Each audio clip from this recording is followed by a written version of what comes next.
With the arrival of the PlayStation 5 and Xbox Series X, gaming is looking to reach new heights, pushing the boundaries of graphics, gameplay, storytelling, scope, processing power, processing speeds.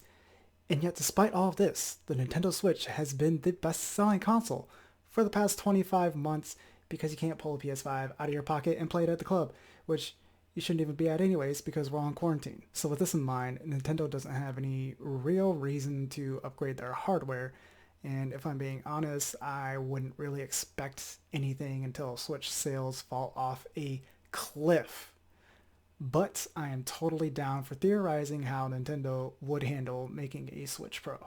Now, before we dive into what kind of changes Nintendo would go for, there's something you have to know and understand about Nintendo. You know that phrase, if it ain't broke, don't fix it. Well, Nintendo does the opposite of that.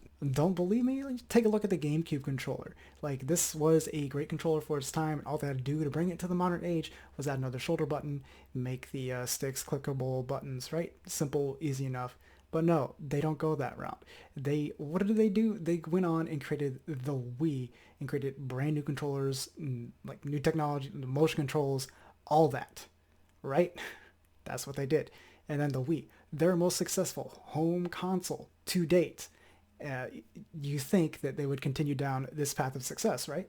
Right? No, the Wii U comes around. What do? They bring back that traditional controller. They make those changes, and then they just add a giant screen in the middle, and it goes on to being their worst-selling home console to date. So you would think that Nintendo's like, hey, that didn't work.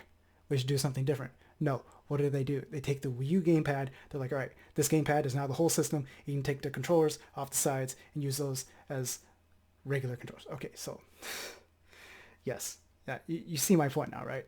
I'm not sure why they feel the need to constantly reinvent the wheel when they've successfully done it multiple times, but that's what they do. Here we are. They are the successful multi-billion dollar company. I'm just some guy on YouTube. They know something I don't. They're clearly doing something right. Anyways, keep this logic in mind when we go forward with this video. Let's start with the obvious, power and performance. The Switch Pro is going to need a CPU and GPU boost. It's going to need a little bit of an upgrade, otherwise what's the point? Now, with that being said, we need to keep our expectations in check. We got games like Doom 2016, Doom Eternal, and Witcher 3 that all run decently enough on the current Nintendo Switch. So in Nintendo's mind, there's going to be nothing wrong with the performance, but of course it could be a little better. And if you're releasing new hardware, yeah, you might as well give it a little bit of an oomph. I would expect a slight boost in performance to get most of the bigger third-party games up to 30 FPS and not much beyond that. I would not hold my breath waiting on a 1080p screen either. I expect handheld mode to still be 720p. 1080p would use more processing power, more battery life, and battery life's already a big criticism of the Switch, so would not expect that. And then in docked mode, I would expect it to still be 1080p, because let's face it, there's a lot of games on the Switch right now when docked are sub 1080, and some of them are way, way sub 1080. So I would expect them to try to go for the benchmark of 30 FPS, like consistent 30 FPS, and then also consistent 1080p.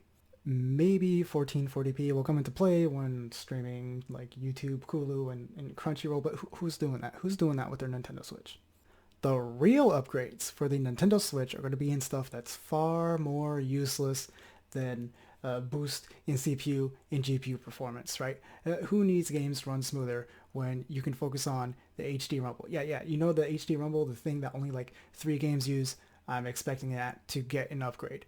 The same company that makes the HD Rumble for the Switch and the controllers, the Joy-Cons, is the same company that made the haptic feedback for the PS5 controller. So I'm definitely expecting that to make its way to the Joy-Cons, maybe like similar tech or maybe a more advanced version of that. And this will allow the Joy-Con drift to not only affect your in-game experience, but your real life experience as well. The Joy-Con controllers will be able to rumble and shake so hard, so fast that it'll just fall off your Switch and do donuts on your living room floor. And Nintendo will pat themselves on the back for bringing you a feature that literally no one asked for. Hey, Do you remember when Nintendo was obsessed with two screens? The Nintendo DS, the 3DS, the Wii U. Yeah, well, that's going to come back with the Switch Pro. The system itself won't have two screens, but when playing docked, you'll be able to stream games from the Switch to the dock, which is going to project a main image to your TV. And while the Switch in your hand acts like a second screen, similar to the Wii U. They will then proceed to remake Star Fox Zero, which was a retelling of Star Fox 64, which was a retelling of the original Star Fox. Because for some reason, in a game where you have battles across the galaxy, potential for infinite number of possibilities, they just can't think of anything new. The last major upgrade, which might actually be the most useful one, is Gyro Controls. Now, I know it's already there, but what I'm talking about is adding it to the system itself. This will allow the Switch Pro to act as like a pretty janky VR device. Just imagine all the VR games that are currently available on other platforms at your disposal, but with worse graphics and Joy-Con drift. Not the old Joy-Con drift, the one I was talking about earlier, the new Joy-Con drift where the controller jumps out of your hands, goes across the floor, but then you can't find it because you're wearing the Switch headset. Yeah.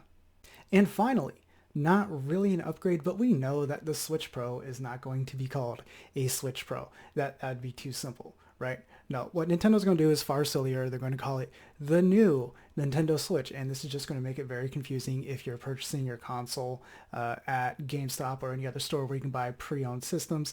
It's going to be like, hey, I want a new Nintendo Switch. It's like, okay, well, do you want the new Nintendo Switch? Do you want an old new Nintendo Switch? Do you want a new old Nintendo Switch? It's just going to cause all sorts of confusion. And personally, if it was up to me, I would call it the Switcheroo, which is a very, very terrible and stupid name, but at least it is distinguishable from previous iterations of the system. As for the things that would make logical sense, like messaging, voice chats, increased storage space, achievements, themes, folders, Street Pass, they're not out of the question entirely, but they are taking a backseat to the other things that I have mentioned here. After all, from their point of view, it's broke, so don't fix it. But then again, what would I know? I'm just some guy on the internet.